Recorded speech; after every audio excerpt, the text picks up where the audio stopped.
Olá, meus irmãos, tudo bem com você? Hoje nós estamos aqui novamente para mais uma aula da Escola Bíblica Dominical. Hoje, porém, gravada, né? De uma forma mais enxuta, porque quando a gente faz ela ao vivo, fica muito comprido, fica muito cansativo dos irmãos acompanharem. Então nós vamos resumir bem esta aula. Nós estamos estudando o livro Qual a Missão da Igreja? Certo? Qual a missão da igreja? Entendendo a justiça social e a grande comissão. Bom, nós temos falado sobre essa missão que nós estamos incumbidos. Tirando primeiramente, né, o autor que é Kevin DeYoung e Greg Gilbert, tem focado muito na grande comissão, ok? E quando nós falamos de missão da igreja, aquilo que nós devemos estar engajados, envolvidos como igreja, Deus nos chamou para uma missão. Deus chamou você para uma missão. E qual é a missão da igreja? A missão da igreja é cumprir tudo? Não, não é cumprir tudo. Muitos até pensam que a missão da igreja é fazer tudo. Não, não é, porque a palavra missão vem do latim, que é ser enviado para cumprir uma tarefa específica. Uma tarefa específica. Então nós, como igreja, nós temos que estar engajados, temos que estar focados, visando sempre qual é a nossa missão. Porém, muitas pessoas têm diluído o evangelho, têm fragmentado o evangelho em obras sociais, ok? Não estou falando que as obras não é bom, não. Tiago fala sobre as obras, que nós devemos mostrar as obras, porque através das nossas obras as pessoas veem a nossa fé, ok? Então, a obra caminha junto com a igreja. Porém, as pessoas têm distorcido o evangelho quando falam que a obra é o evangelho. Não, a obra não é o evangelho. O evangelho é as boas novas de salvação. É Cristo se fazendo carne, entrando na história, morrendo em morte de cruz para a remissão dos nossos pecados e também ressuscitando ao terceiro dia. Para quê? Para que nós ressuscitemos com Ele. E temos agora, depois dessa ressurreição, ou se Cristo não voltar e arrebatar a sua igreja, nós temos uma vida plena e um relacionamento pleno com Deus. Então as pessoas têm distorcido, diluído esse evangelho em obras. E as pessoas olham para essas coisas e falam, este é o evangelho verdadeiro, aquele é o evangelho verdadeiro, quando vem obras. Não, esse não é. O que é o resultado do evangelho, que acompanha a igreja e atinge a sociedade. Evangelho sem resultado também tem algo errado nisso quando não há resultado, não há transformação e isso não impacta a sociedade. Nós, como igreja, nós temos um papel, estamos incumbidos, você é privilegiado de agora exercer esta missão para cumprir uma tarefa específica. E qual é esta tarefa específica? Levar Cristo, a mensagem das boas novas. A mensagem do perdão dos pecados, e a mensagem da remissão dos pecados, e a mensagem do relacionamento pleno com Deus resgatado novamente, ok? Então nós temos visto neste livro algumas coisas que vêm distorcendo e diluindo este evangelho.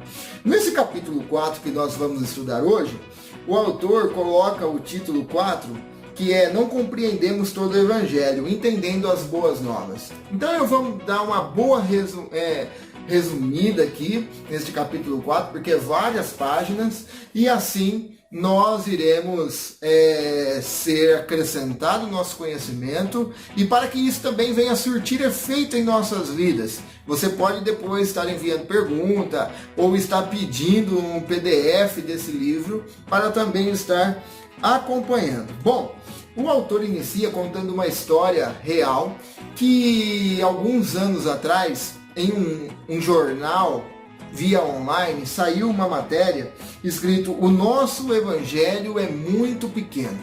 E ele foi ver o que era o evangelho dentro daquela matéria, e algumas pesquisas haviam feitas, evangelho para algumas pessoas estavam apenas resumido a estender um lençol numa grama verdinha, onde um leão se alimenta do lado, e ali tudo vive em paz, certo?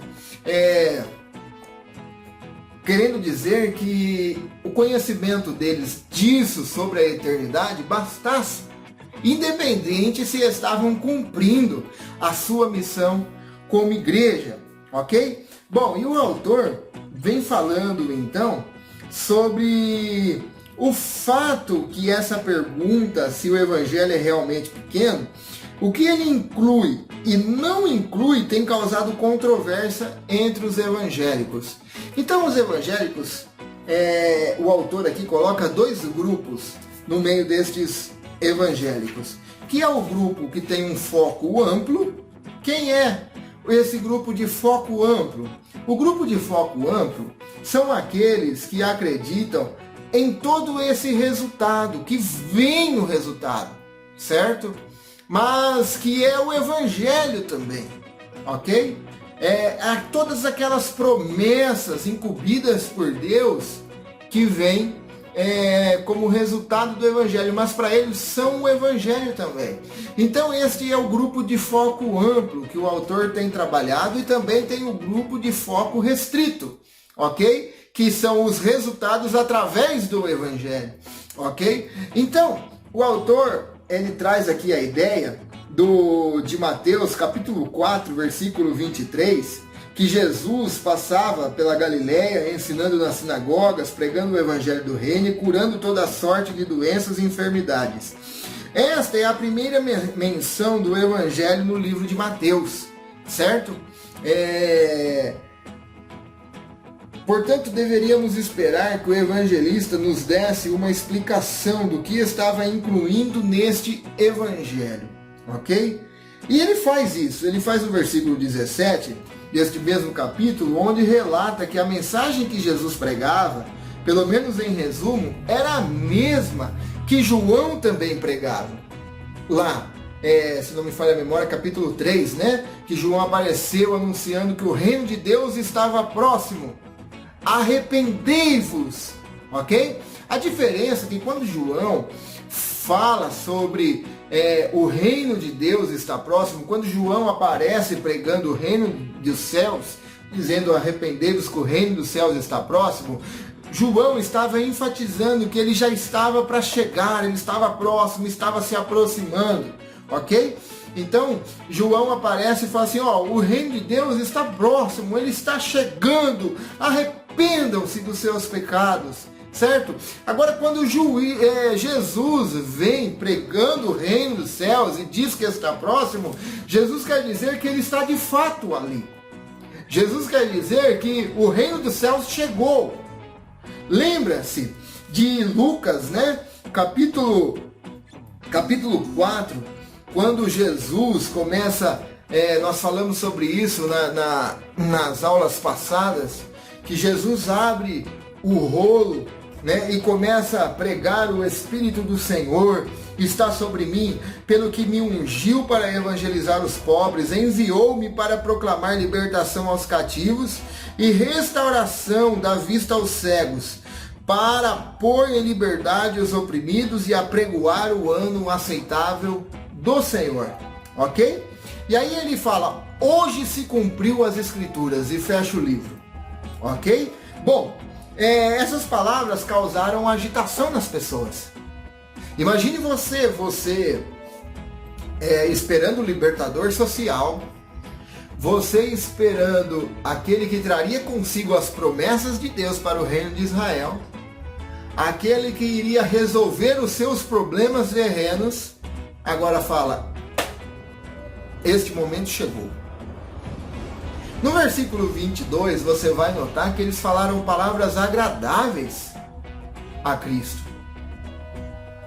Mas quando chega no versículo 29 e 30, se eles tivessem poder para isso, eles lançariam Jesus de um despenhadeiro. Por que isso? Lembre-se, eles estavam esperando o libertador social, que os tirassem do jugo de Roma, Porque há uma diferença nessa passagem que Jesus fala de Isaías, né? Referente a Isaías, que é a mesma leitura que Jesus faz em Lucas, com uma pequena e ao mesmo tempo grande diferença. Qual é essa?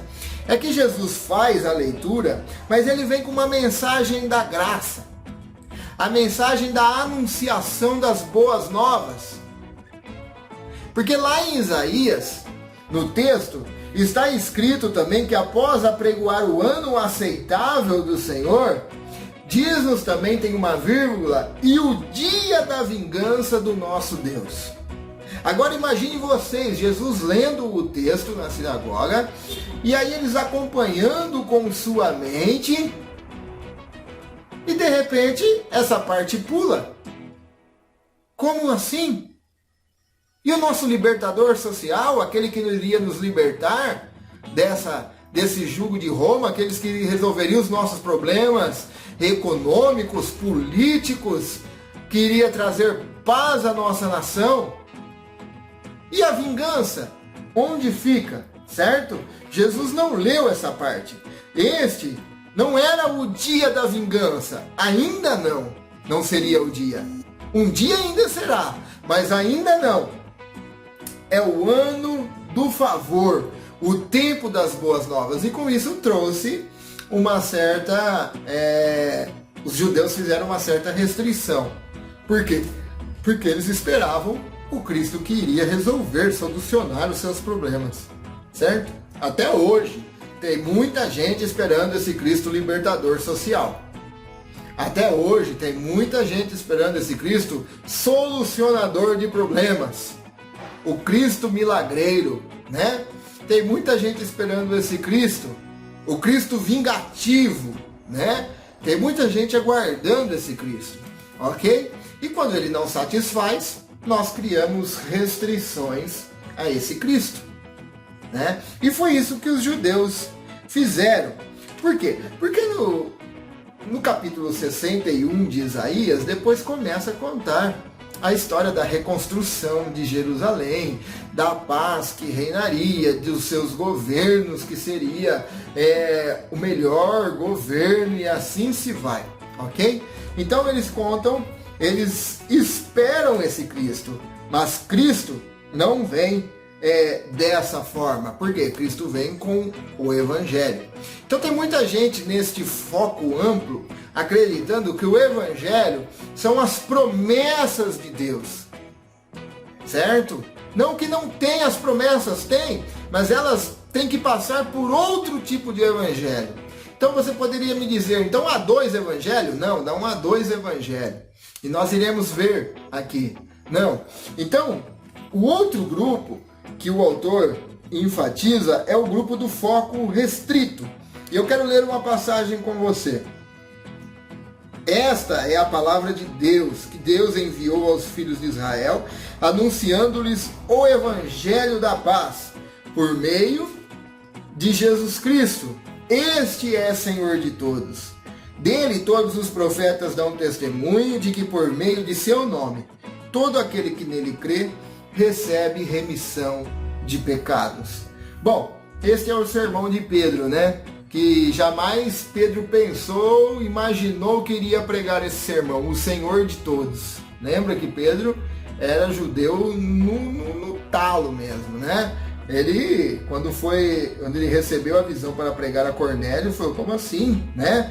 Mas ele vai a Cornélio e prega esse evangelho. Mas o que é esse evangelho da paz? Ok?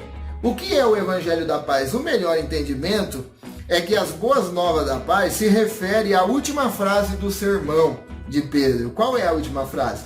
Dele todos os profetas dão testemunho de que por meio de seu nome, todo aquele que nele crê recebe remissão de pecados. Está lá em Atos 10, 43. O que é esse grupo do foco restrito?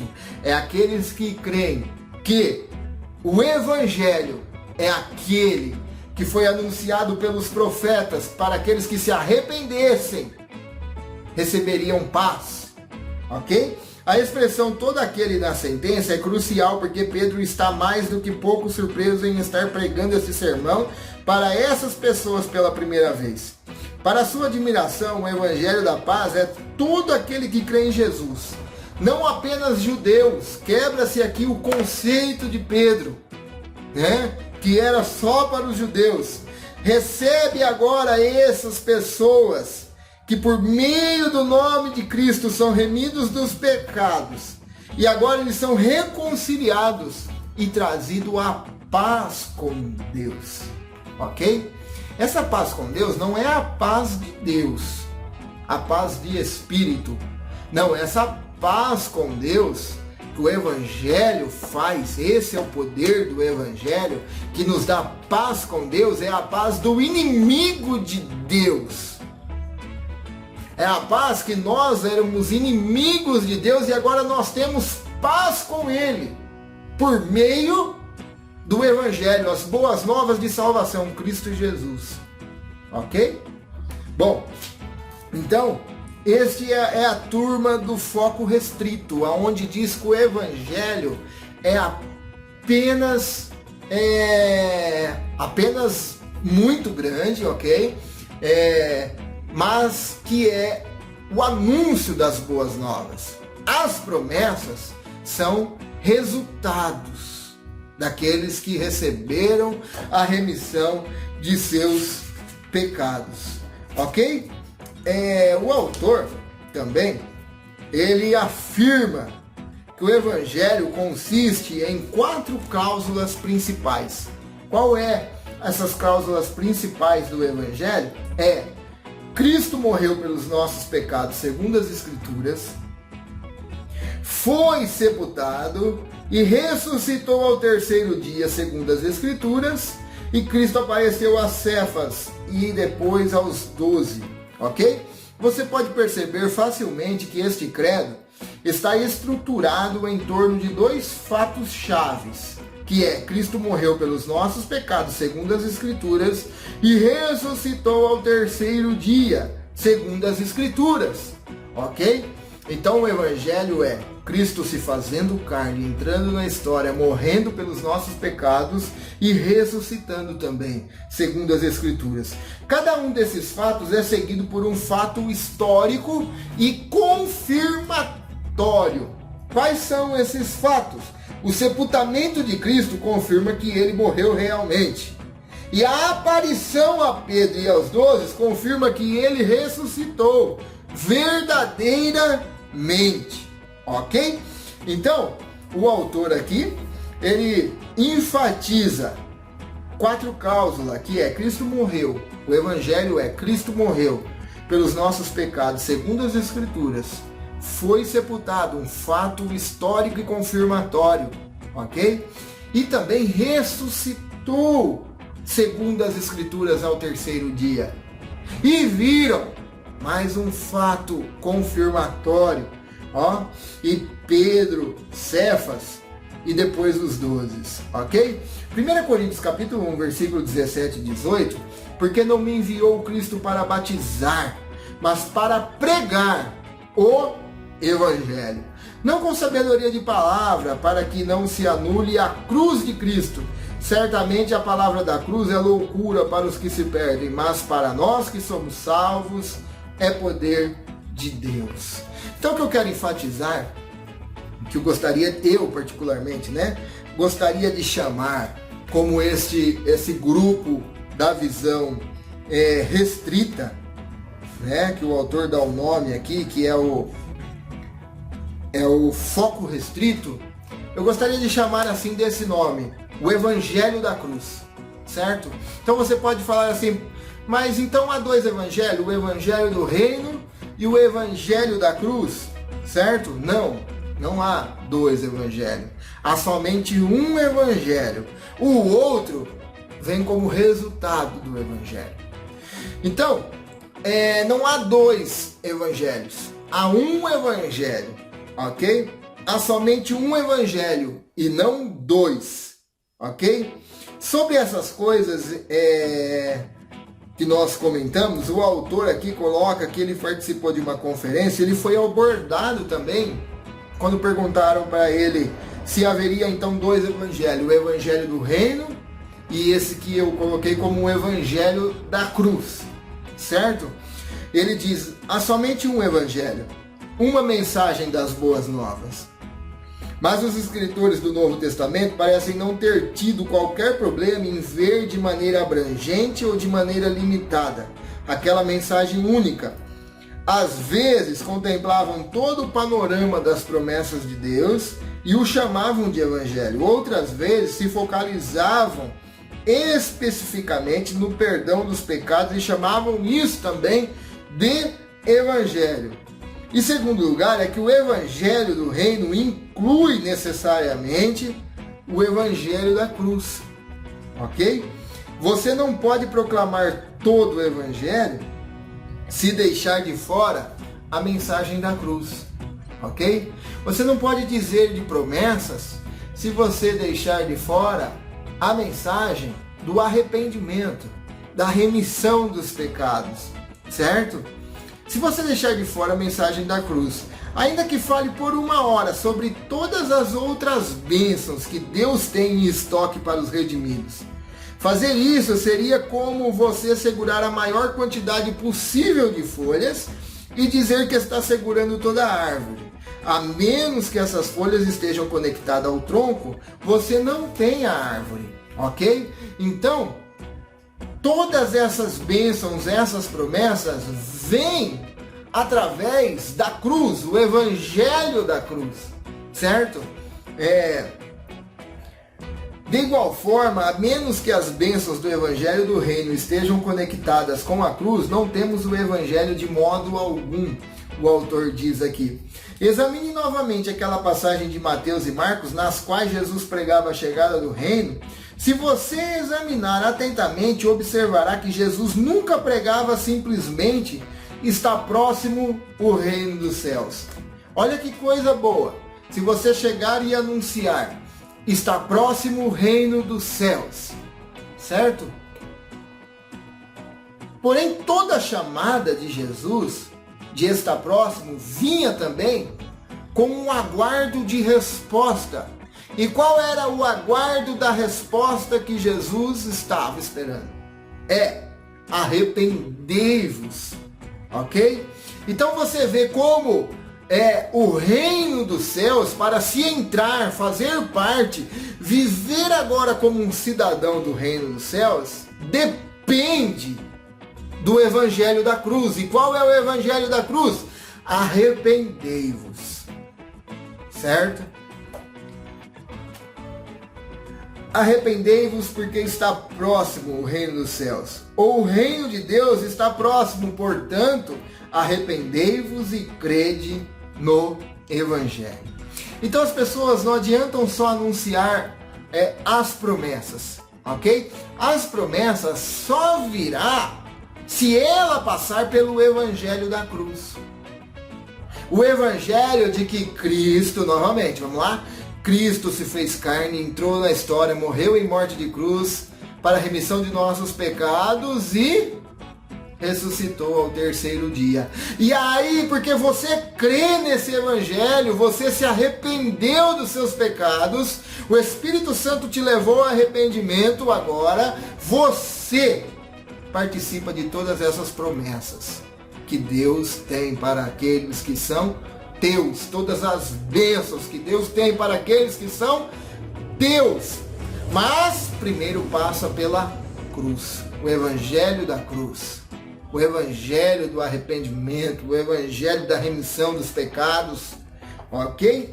Proclamar a inauguração do reino e todas as outras bênçãos de Deus, sem dizer às pessoas como podem se tornar participante dessas bênçãos, significa pregar um falso evangelho.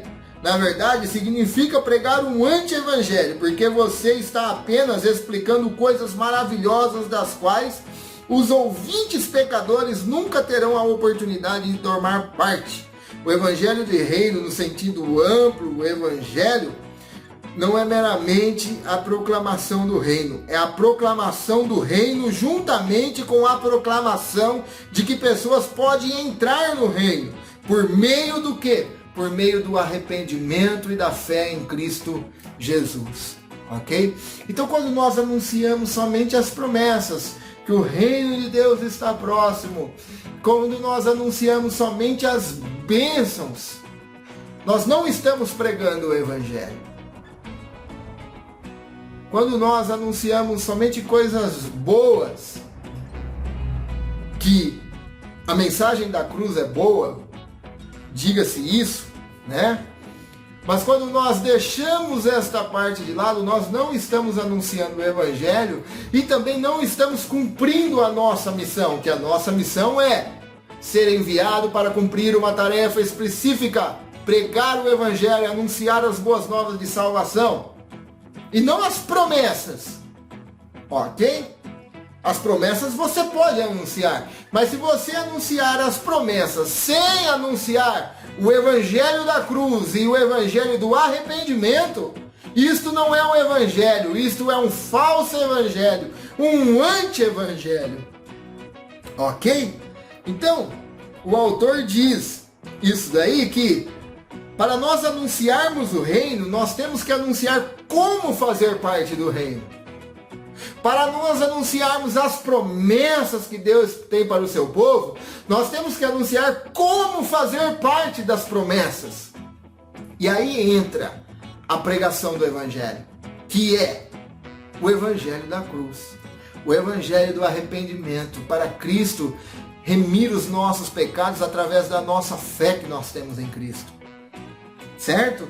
O Evangelho da cruz é o manancial do Evangelho do reino. É a porta pela qual todas as bênçãos do reino devem ser obtidas. O peregrino John Bunyan, uma pessoa não pode simplesmente pular o muro, ele fala, e tornar-se participante das bênçãos do reino. Você tem que entrar pela porta estreita da fé e do arrependimento, pois do contrário as bênçãos do reino lhe serão fechadas. Nunca vemos o Novo Testamento chamar de Evangelho qualquer outra promessa de Deus para os redimidos. Por exemplo, nunca vemos a promessa da nova criação sendo chamada de Evangelho. Também não vemos a reconciliação entre seres humanos sendo chamada de o Evangelho. Contudo, vemos a reconciliação entre o homem e Deus sendo chamada de o Evangelho, precisamente porque esta é a bênção que leva a todo o resto. Amém, meus irmãos? Então é o seguinte, somente para concluirmos, fazermos um resumo de tudo isso e concluirmos.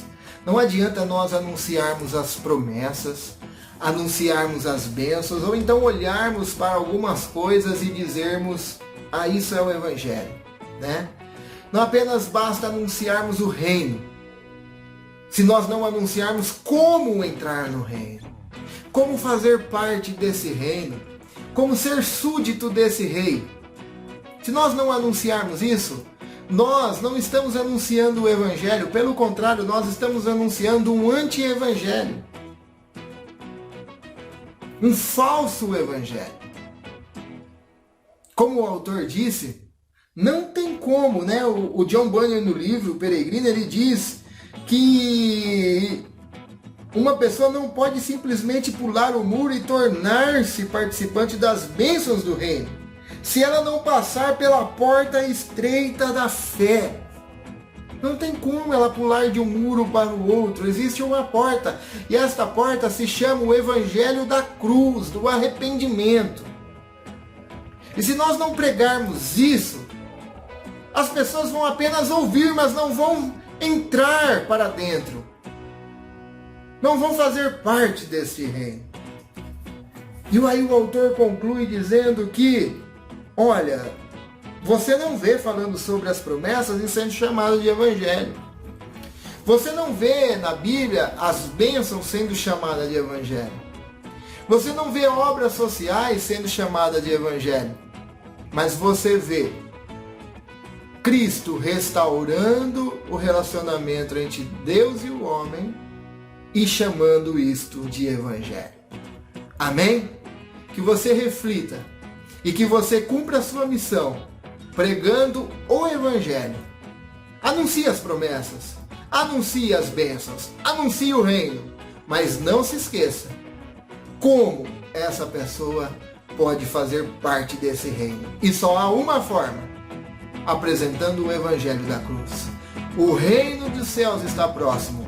Arrependei-vos dos vossos pecados. Amém? Fiquem com Deus em nome de Jesus e até a próxima, meus irmãos. Deus abençoe.